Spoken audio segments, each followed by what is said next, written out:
یہ ساری کہانیاں آپ کو جو میں اب بتانے والا ہوں وہ 20 سال پہلے میری اسٹیپ مدر کے ساتھ ہوا تھا۔ انہوں نے مجھے یہ سب بتایا، جو بھی کچھ ان کے ساتھ ہوا اس میں ایسا کچھ نہیں جو رہ گیا ہو۔ تو 20 سال پہلے جب میری اسٹیپ مدر چھوٹی تھیں، یعنی 28 سال کی تھیں، تب وہ اپنے پیرنٹس کے ساتھ رہتی تھیں اور ان کے چھوٹے چھوٹے بھائی بہن بھی تھے، یعنی کچھ بیبیز بھی تھے۔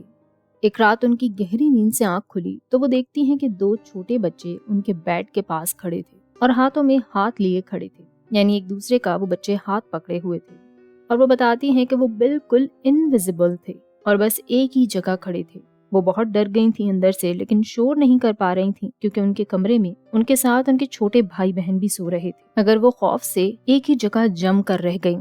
لیکن جیسے ہی اب انہوں نے پلک جھپکائی تو وہ بچے وہاں سے غائب ہو گئے۔ صبح اسٹیپ مدر نے اپنے گھر میں کسی سے بھی اس بات کو شیئر نہیں کیا، لیکن اب پھر کچھ ہفتوں بعد وہ بچے انہیں پھر سے پورے گھر میں اب دکھائی دینے لگے، لیکن ہمیشہ انہیں یہ آنکھ کے کونے سے ہی دکھائی دیتے تھے۔ ایک صبح جب وہ کچن میں ناشتہ بنا رہی تھیں تب انہوں نے وہی بچے اپنے چھوٹے بھائی کے پاس کھڑے دیکھے۔ اس بار وہ کافی جذباتی ہو گئی تھیں اور ان کے ہاتھ میں جو بھی آیا وہ اٹھا کر وہ فوراً غصے سے اس ٹیبل کی طرف بڑھی جہاں ان کا بھائی بیٹھا تھا۔ اب وہاں قریب جا کر وہ بولیں، جاؤ یہاں سے، اور وہ وہاں سے غائب ہو گئے۔ لیکن ان کے چھوٹے بھائی بہن جو اس ٹیبل پر بیٹھے تھے، وہاں ناشتہ کر رہے تھے، سب حیرت سے انہیں دیکھتے رہ گئے۔ اسٹیپ مدر نے انہیں بہلا دیا یہ کہہ کر کے ایسا کچھ نہیں ہے، بس جانے دو۔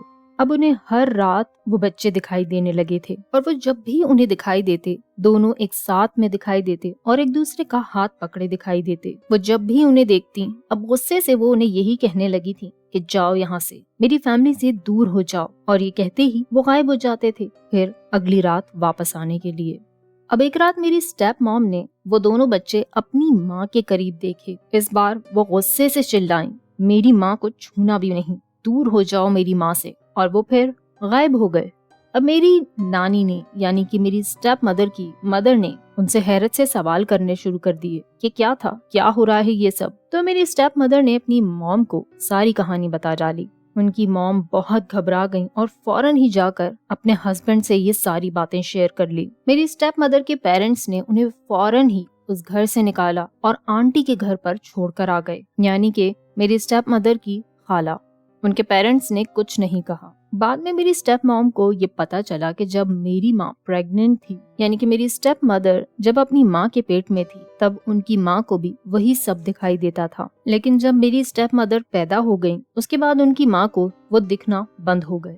اسی لیے جب میری اسٹیپ مدر نے وہ بتایا کہ انہیں کون دکھ رہا ہے اور کیا ہے، تبھی وہ فوراً گھبرا گئی تھیں، کیونکہ یہ سب ان کے ساتھ بھی ہو چکا تھا۔ خیر میری اسٹیپ مدر پر پریسٹ بلائے گئے، ان پر دم درود کروایا گیا اور جو بھی کچھ ریلیجس ریچولز ہوتے ہیں وہ سب کیے گئے۔ اب میری اسٹیپ مدر کو وہ نہیں دکھتے اور وہ اس گھر سے بھی شفٹ ہو کر اب US آ چکی ہیں۔